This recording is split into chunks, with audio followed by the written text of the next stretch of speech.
facility within their walls, the pharmacy.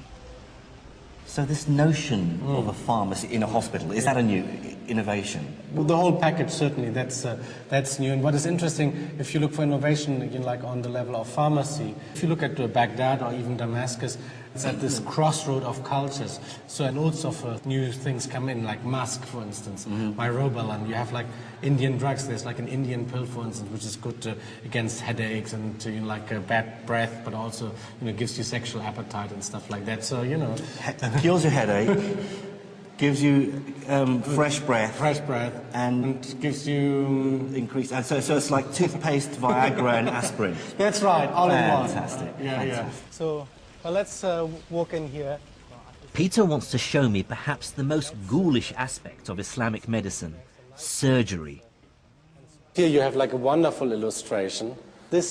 It appears that this is the first anatomical illustration in history. Like you see, it says adala, which means muscle, and so these are like the different muscles which move the eyelids. So it was understood then that the muscles controlled the absolutely the lens in the eye. Yeah, and moved the eyelid and stuff like that. So the other thing which we have here, which is really nice, is I think we have some like ophthalmological instruments. For instance, it's a hook, could be used, for instance, like to kind of pull back your eyelid, that sort of thing. I mean, these instruments were very useful to the doctor. Although these tools might look crude, eye surgery was one of Islamic medicine's great successes.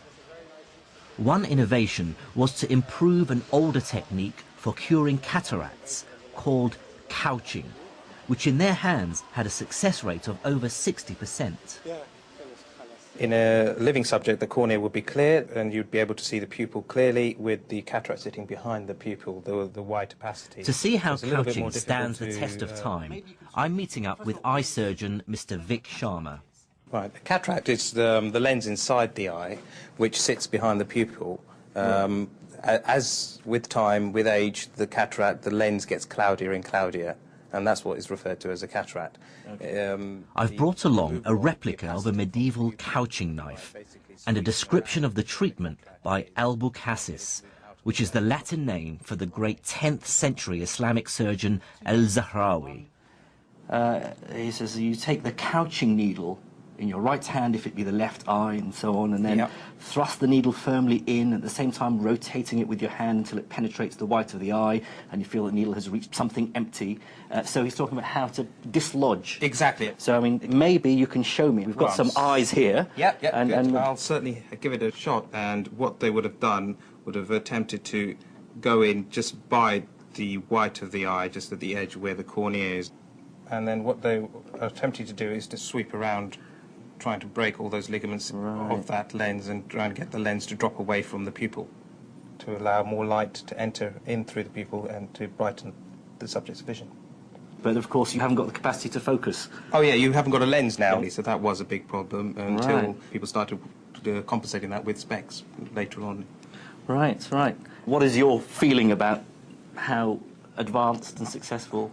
Well, they were on the general ballpark. They were at the right place. They were trying to remove the cataract away from the visual axis. They understood the anatomy of the eye. Exactly. They had some understanding of the anatomy of the eye, and that the lens was behind the pupil, and that's what was causing the visual loss.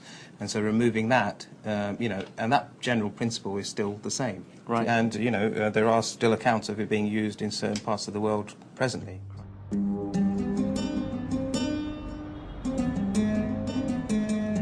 Looking back at medieval Islamic medicine with modern scientific eyes is frustrating.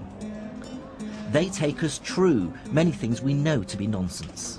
But on the other hand, their desire to deal with this vast subject logically and systematically is admirable and truly marks a break with the past. One Islamic scholar, more than any other, embodies the synthesis of religion, faith and reason. His name was Ibn Sina, or Avicenna, as he's known in the West. He was a polymath who clearly thrived in intellectual and courtly circles. In 1025, he completed this, Al-Qanun fil Tib, or the Canon of Medicine. In it, Ibn Sina collated and expanded on all that had gone before him, medical ideas from Greece to India, and turned them into a single work. So how would you place this book in a historical context? Oh, it's hugely important. I mean, there are a few books which are as important as the canon, because what this encyclopedia does, it kind of, sweeps away everything else. It becomes a textbook.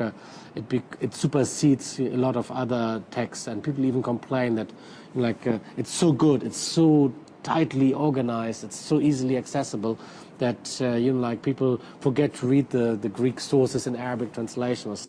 This whole first book, this is the first book, contains what we call the kulliyat, the general principles. So it's all about how the human body works, how diseases work in general. The second book contains diseases, what we sometimes call from tip to toe, like from tip to toe. So he starts with the diseases of the head, and then he moves down, like the eyes, the ears, the nose, the mouth, and normally they end up at the sexual organs, you see. At first sight, the sheer ambition of the 3 volumes is hugely impressive. Here's an attempt at diagnosis and cure for diseases as diverse as depression, meningitis and smallpox. And there's even detailed chapters on more common problems. So, like for instance, here you have like headaches. So different kinds of headaches. في العلاج الصداع الحادث عن الروائح الطيبة.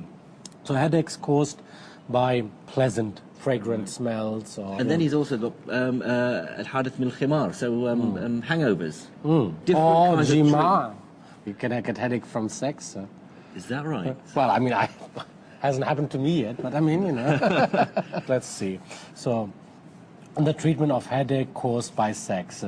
ويجب لمن يعتريه ذلك عقب الجماع وبامتلاء أن يبدأ بالفast. So if somebody has or is befallen by, suffers from a headache after sex, and he also has a repletion, so he has too many superfluities or something like that, so يجب أن يبدأ بالفast. One has to first resort to venesection or bloodletting.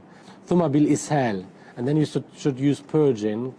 In وجب كل واحد منهما. For both of them, I mean, like bloodletting and purging are necessary. A lot of the stuff in here sounds like nonsense, of course, because this is not modern medicine. No, it's not. So how long was this taken seriously? Well, the fundamental ideas contained here about how the body works, I mean, they hadn't changed until the early 19th century. I mean, there was progress, obviously, on certain levels, but the essence was the same. And then came the big break with the discovery of bacteria and viruses and things like that. And from the second half of the 19th century onward, medicine was totally revolutionized. Ibn Sina's canon of medicine is a landmark in the history of the subject. Although much of the medical science it espouses we know now to be terribly misguided, its value lies in accumulating the best knowledge in the world at the time into one accessible, organized text. The canon would give future generations something to rewrite.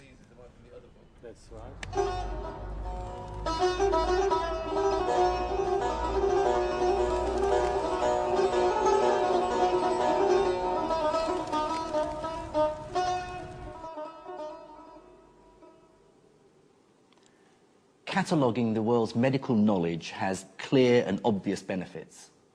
But the Islamic Empire's obsession to uncover the knowledge of the ancients went beyond practical matters like medicine. Many, like the Caliph al-Ma'mun, believed that the people of antiquity possessed dark, even magical powers. And what's more, new evidence is coming to light to show just how hard Islamic scientists worked to rediscover them.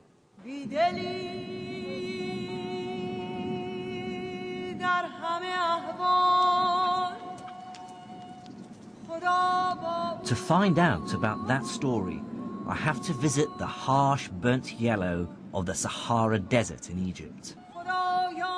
There I am to meet an academic who wants to show me how the translation movement took the Arabs to Egypt on a quest to break a code.